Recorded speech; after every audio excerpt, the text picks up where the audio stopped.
Hello नमस्कार दोस्तों, आप देख रहे हैं पीपीडी न्यूज और मैं हूं आपके साथ संजय रामपाल। करते हैं जिले भर में आज दिन भर क्या रहा वो तमाम खबरें फटाफट। बने रहे हमारे साथ। पारडा हल्के के 35 गांव के लोगों की बुझेगी प्यास, मुख्यमंत्री मनोहर लाल आज करेंगे पेयजल योजना की शुरुआत। अब खबर विस्तार से। पारडा विधानसभा के तहत आने वाले 35 गांव के लोगों के लिए आज का दिन ऐतिहासिक होगा। मुख्यमंत्री मनोहर लाल आज एक साथ इस गांव में नहरी पानी का आधारित पेयजल योजना का उद्घाटन करेंगे। मुख्यमंत्री पूरे जिले को लगभग 180 करोड़ रुपए की परियोजनाओं की सौगात देंगे। जिला स्तरीय कार्यक्रम दादरी के लघु सचिवालय में आयोजित किया जाएगा। इस कार्यक्रम में बारडा की विधायक नैना चौटाला मुख्य अतिथि होगी। जानकारी के लिए आपको बता दें कि दादरी के विधायक भी विशिष्ट अतिथि के तौर पर कार्यक्रम में उपस्थित रहेंगे। उपायुक्त मनदीप कौर ने जानकारी देते हुए बताया कि प्रदेश के मुख्यमंत्री मनोहर लाल आज वीडियो कॉन्फ्रेंस से 20 परियोजनाओं का उद्घाटन और 10 परियोजनाओं का आधारशिला रखेंगे, जबकि दादरी के लोगों को कई बड़ी परियोजनाओं का लाभ मिलने वाला है। मुख्यमंत्री वीडियो कॉन्फ्रेंस से जिला को लगभग 180 करोड़ रुपए के विकास की परियोजनाओं की सौगात देंगे। इनमें मुख्य तौर पर बारडा ब्लॉक के 35 गांव के लिए तैयार नहरी पानी आधारित पेयजल योजना शामिल है, जिस पर लगभग 112 करोड़ रुपए की लागत आया है। बारडा क्षेत्र के 35 गांव के लिए यह योजना जीवनदायिनी साबित होगी। इसके अलावा आपको बता दें कि दादरी शहर के राम स्वरूप दास मातृ एवं शिशु अस्पताल में रिहायशी कॉलोनी का भी उद्घाटन मुख्यमंत्री करेंगे। मुख्यमंत्री कादमा और झोझू के बस स्टैंड का भी उद्घाटन करेंगे। उन्होंने बताया कि मुख्यमंत्री के द्वारा दगडोली, टिकाण, गोटडा, इमलोटा, बीजना, साकरोड, जावा और बधवाना में सामुदायिक केंद्र का निर्माण की आधारशिला भी रखी जाएगी। जिले के चांदवास, सांजरवास, बादल, बिरिकला, असौरी, जेवली, आबिदपुरा, रानीला, अटेला, खुर्द और बारडा गांव में अमृत सरोवर का भी उद्घाटन करेंगे। इसी प्रकार लोहारू फीडर के 5 हिस्सों के मरम्मत का कार्य का भी उद्घाटन करेंगे। पीएम सीएम ने किया लखपति दीदी महासम्मेलन को संबोधित। स्वयं सहायता समूह की महिलाओं के लिए दिन भर चला ट्रेनिंग सेशन व ड्रोन प्रदर्शन। जिला सहित ब्लॉक स्तर पर आयोजित हुआ कार्यक्रम। अब खबर विस्तार से। जानकारी के लिए बता दें कि जिले के सभी खंडों में लखपति दीदी का महासम्मेलन का आयोजन किया गया। लघु सचिवालय में आयोजित जिला स्तरीय कार्यक्रम में भाजपा जिला अध्यक्ष डॉक्टर किरण खलखल ने मुख्य वक्ता के तौर पर शिरकत की। उपायुक्त मनदीप कौर, भाजपा नेत्री बबीता फोगाट भी कार्यक्रम में मौजूद रही। दादरी सहित झोझू, बौंद और बारडा में ब्लॉक स्तर पर कार्यक्रम आयोजित हुए। कार्यक्रम के दौरान स्वयं सहायता समूह की महिलाओं को प्रशिक्षण दिया गया और ड्रोन की कार्य प्रणाली के बारे में भी जानकारी दी गई। सभी ने करनाल में आयोजित राज्य स्तरीय कार्यक्रम से लाइव स्ट्रीमिंग के जरिए मुख्यमंत्री मनोहर लाल को सुना।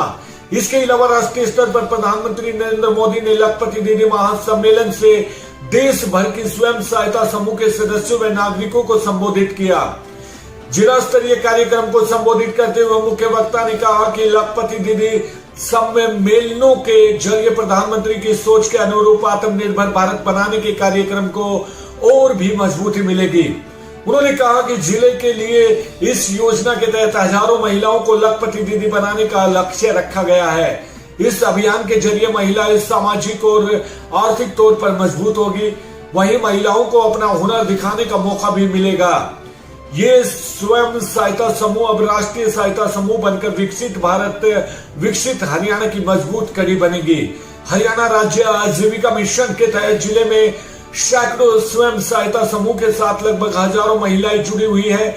यह अभियान इन सभी महिलाओं को आर्थिक मजबूती देने का काम भी करेगा। बबीता फोगाट ने महिलाओं से आह्वान किया कि वे जिला माहरी लाडो माहरी शान कार्यक्रम से जुड़कर बेटी बचाओ बेटी पढ़ाओ अभियान को सफल बनाएं। उन्होंने कहा कि महिला अपनी प्रतिभा को पहचानने और आत्मनिर्भर बनकर अपना परिवार का नाम रोशन करे। इस कार्यक्रम के बाद दिन भर 3 ट्रेनिंग सेशन भी हुए। इसमें लखपति दीदी आजीविका योजना, आर्थिक प्रबंधन तथा व्यवसाय विकास योजना और वैधानिक आवश्यकताएं विषयों पर स्वयं सहायता समूह को जानकारी दी गई। इस मौके पर जिला परिषद के मुख्य कार्यकारी अधिकारी प्रदीप कौशिक ने लखपति दीदी योजना के बारे में विस्तार से जानकारी दी। कादमा को मिला सरकारी कॉलेज, उप मुख्यमंत्री ने किया उद्घाटन। गोयल परिवार की ओर से करवाया गया भवन का निर्माण। सेठ कालूराम गोयल राजकीय महाविद्यालय होगा नाम। अब खबर विस्तार से। कादमा के क्षेत्र के लोगों को बुधवार का दिन हमेशा याद रहेगा। इस दिन उप मुख्यमंत्री दुष्यंत चौटाला ने सेठ कालूराम गोयल राजकीय महाविद्यालय के भवन को क्षेत्र के लोगों को समर्पित कर एक नए अध्याय की शुरुआत की है।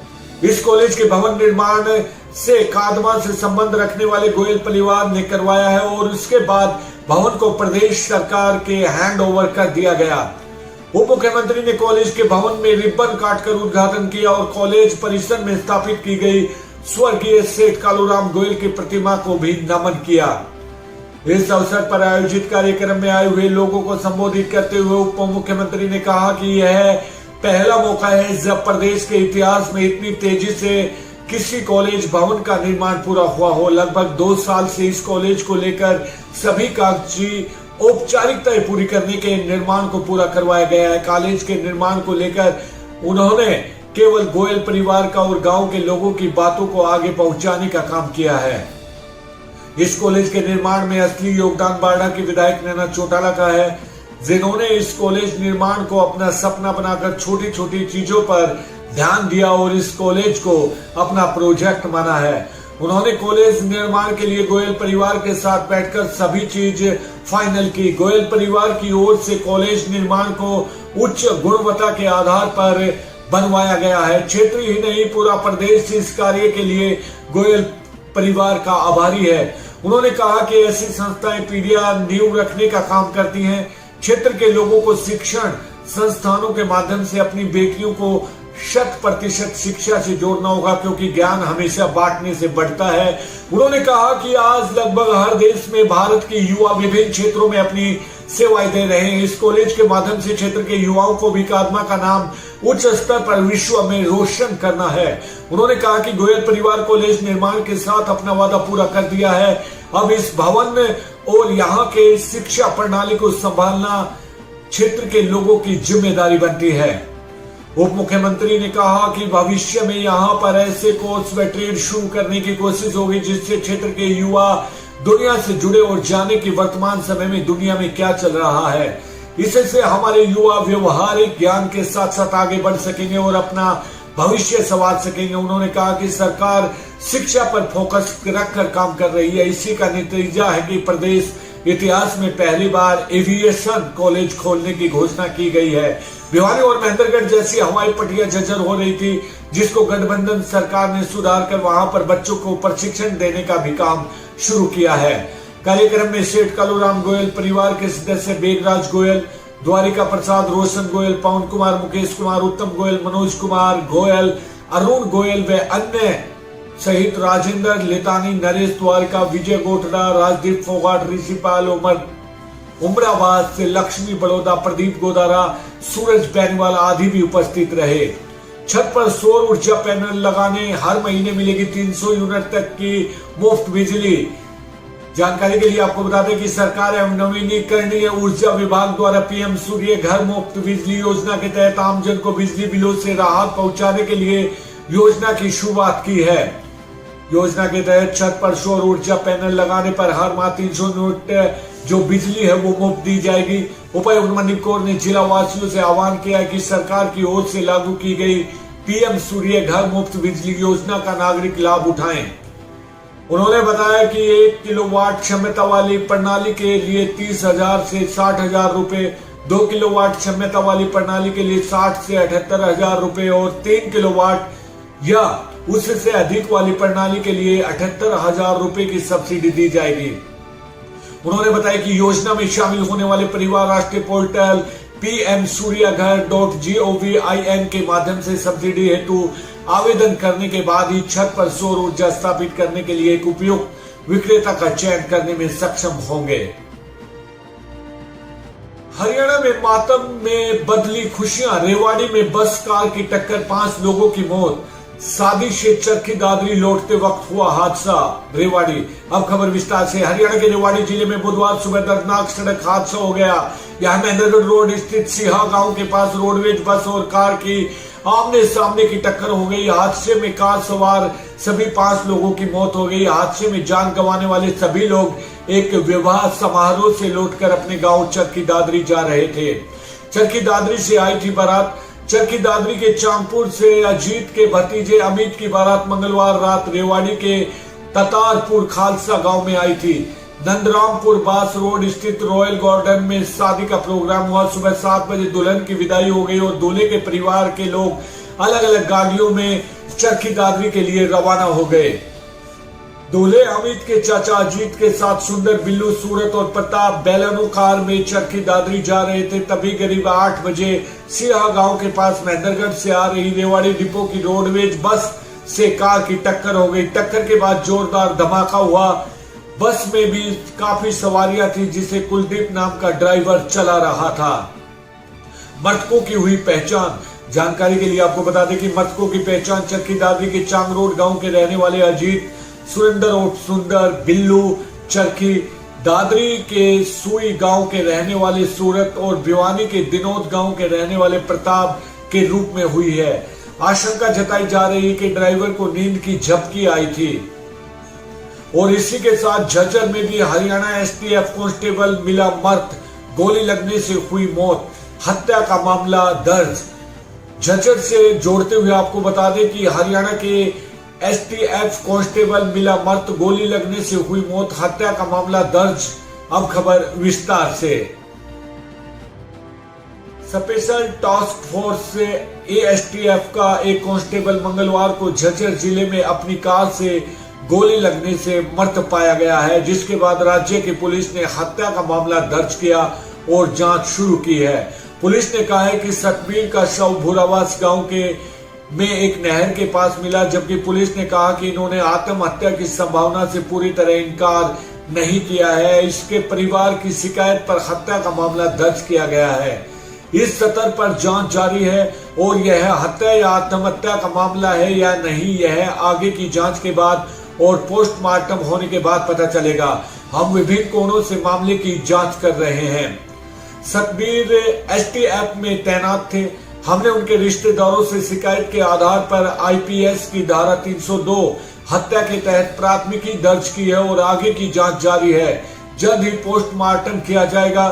सहलावास के प्रभारी निरीक्षक प्रकाश ने कहा कि चांद ने फोन पर कहा है यह घटना झज्जर के बहादुरगढ़ इनेलो की हरियाणा इकाई के अध्यक्ष नपेश सिंह राठी की हत्या के ठीक बाद सामने आई है। 25 फरवरी को झज्जर जिले के बहादुरगढ़ में उनके वाहन पर गोलियां चलने के बाद राठी और इनेलो कार्यकर्ता जय किशन की मौत हो गई थी। माँ बाप में चल रहा विवाद, बेटे ने पत्थर मारकर कर दी पिता की हत्या। जी हाँ, सदर थाना प्रभारी धर्मवीर सिंह ने बताया कि बाप बेटे की आपसी कहासुनी के कारण, घरेलू झगड़े के कारण यह घटना घटी। आरोपी बेटे को अभी गिरफ्तार नहीं किया गया है।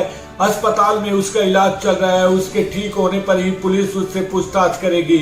मृतक का शव पोस्टमार्टम के बाद परिजनों को सौंप दिया गया है।